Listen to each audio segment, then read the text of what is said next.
What up is Marcus Dynasty Dads? I have Jackson here, who I think this is your first video and you're one now? You're one now? I want to come on here and talk about Superflex, Dynasty rookies, and the quarterbacks. What I think versus what I guess you could say the ADP is, what the consensus is, what I think is going to happen at the QB position. And the first thing I want to say is I do have Malik Willis as my earliest quarterback. If you've been watching my shorts, and not my actual pants shorts, but my actual YouTube shorts, you've seen that I have Malik Willis. Okay, maybe the lighting is a little bit bad here. Maybe let's just turn a little bit, Jackson. I've had Malik Willis at 7. I've had even Matt Corral at like 8, and then I've had like Desmond Ridder at the end of the first, which I think that's what I believe the rankings are talent-wise in this draft class. And I've even had people go, well, quarterbacks are not going to go that late. Well, I do believe that quarterbacks will not go that late. I believe Malik Willis will end up being a top 3 Dynasty rookie draft pick this year.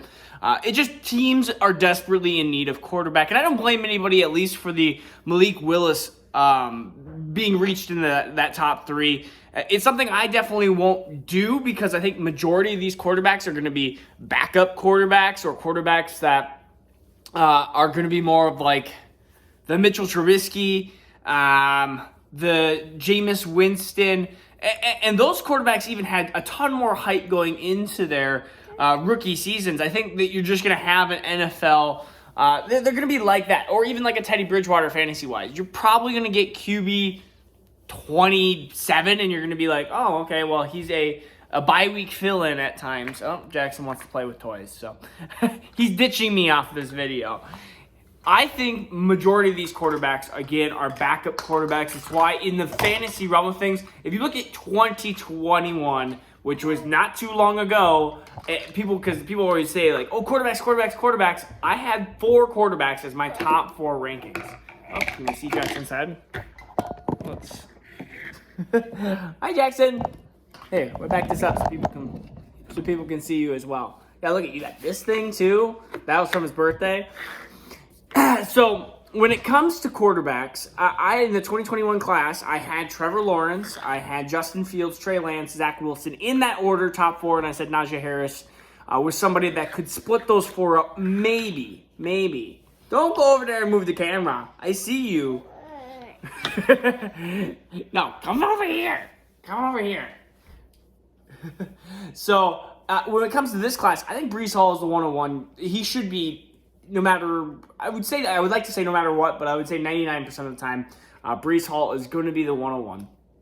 There's a lot of situations that I see Kenneth Walker, Garrett Wilson, Treylon Burks, all those players ahead of a quarterback, but that's not how the real drafting is going to go. And if you hear toys in the background, that's my bad. That's just, he found a bunch of toys and wants to play. And so my rankings versus what I think actual ADP and actual what will happen is I think quarterbacks are going to be reached for. So I have 6 players ahead of Malik Willis. I don't see really a situation where you're not going to have a team that is going to be in the top 4 or 5 because that's usually a super flex. They have bad quarterbacks. They're going to reach. And so you're going to have a top 4 or 5 team that's going to get Malik Willis. There's going to be a top probably 6-7 team that's going to go after Kenny Pickett. I know that's a hot name right now that I have not in my top 2, not in my top 3. I could even see if I were to guess, I'm going to guess 4. I would guess 4 quarterbacks go in the first round, which is going to push players down like Drake London. It's going to push players down like Jahan Dotson.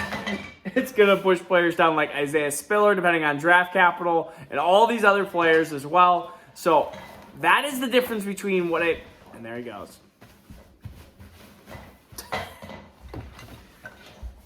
I don't know if you're watching me because you want to know about Superflex quarterbacks or if you want to just watch this crazy kid.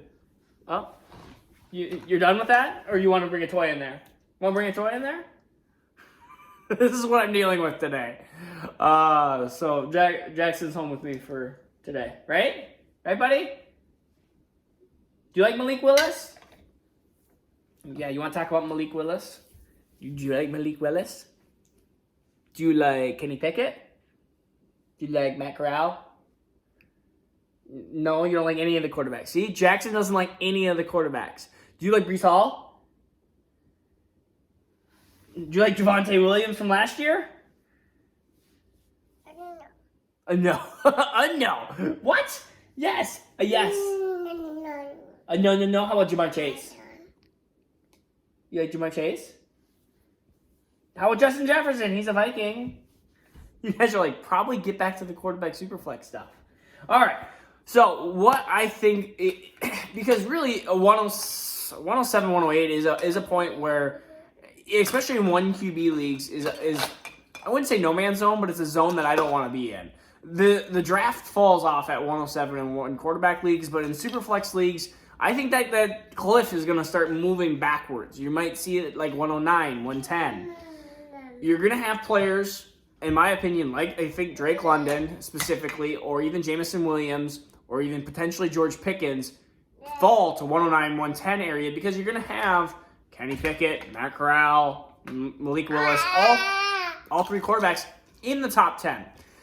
But I do want to kind of put a like caution to, if you do have 105, 107, and you are on the clock and you have a chance to be able to flip that for Trey Lance, Justin Fields, Zach Wilson, I am doing that immediately because if any of those quarterbacks were in this class, if Justin Fields would be my 101, Trey Lance would be my 101 as well in this class, and I think Zach Wilson would be really dang close to be my 101 as well in this class, even knowing what we have rookie year wise from him. Yeah, you agree? Yeah, we're agreeing. I like that. Zach Wilson, yeah, give me. Okay, sorry. And so, just with those thoughts there, I think that this is a prime opportunity before the sophomore breakouts to get one of those, and even Trevor Lawrence. I think people are downplaying Trevor Lawrence, but Trevor Lawrence is a huge buy right now. He is a generational type talent, and if you look back 12 months ago, there were people talking about Trevor Lawrence already being a borderline top 6, top 5 dynasty quarterback. And that has fallen off the map now because of how bad he performed. I mean, he performed really, really bad. There is some more risk. There's definitely more risk now associated with Trevor Lawrence due to his bad rookie year. But quarterbacks, I would say majority of the time, or almost like 90% of the time, have bad rookie seasons. We've been blessed with a Baker Mayfield rookie year, a Justin Herbert rookie year that were record-breaking, and I think sometimes we forget that is not the norm, and a lot of times you get a Josh Allen year where it was not as bad as Trevor Lawrence, but you get like a Josh Allen year, or even Pat Mahomes, who didn't even play his rookie year, and now Jackson's taking the camera away. And you get Patrick Mahomes, who didn't even play his rookie year, really, and so, really, you're going to play with the camera. You're going to play with the tripod. All right, well, we'll end this video here soon. Yeah. Are you going to be the cameraman? I wish you could see what I'm seeing right now. Oh, well, how about we just do this? Aha.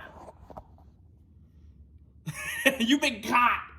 It's like, I want to play with the tripod. And now the tripod is down. This is how Tuesday is going. You want to say any ending remarks, buddy? We will see you guys tomorrow. Peace out. Take care.